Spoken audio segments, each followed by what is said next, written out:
How does a nation turn against itself? Propaganda. Yeah. So I thought this might be an interesting time to talk about the Rwandan genocide. Rwandan. And I'm not talking about the details of this violence, but what led up to it. As always, we need to back up. This is Rwanda. Two groups, two tribes you need to know about, the Tutsis and the Hutus. The genocide was against the Tutsis. Now, these tribes already existed, but when Belgium colonized Rwanda, they exaggerated those divisions with IDs to show who was who. Never a good sign. The Belgians were like, hey, based on this 19th century pseudoscience about race, we know that the Tutsis are simply better. They're taller, they're smarter, their blood is more pure.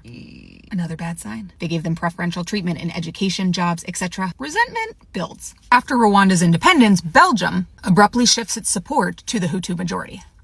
Cycles of mass violence deepens the divide between the two over the next few decades, until genocide. Someone probably already hit the comments to say this is oversimplified. He's making this too simple. Okay, Barnaby, make your own video.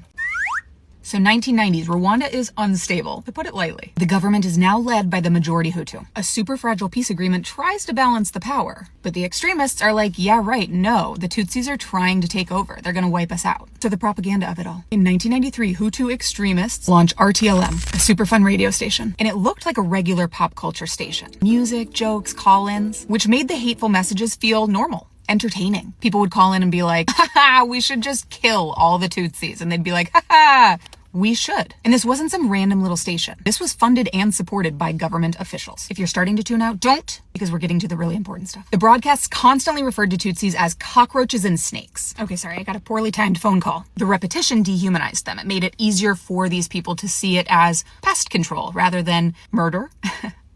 RTLM pushed the idea that Hutus must defend themselves from a Tutsi invasion. Very specific wording, right? April 6, 1994, the plane carrying the Hutu president is shot down. Things went south. Now, this is the most important part that you need to hear, so I'm going to turn it into a part 2 because Zuckerberg doesn't like 3-minute videos. He probably also doesn't like being called Zuckerberg, but see you in a minute.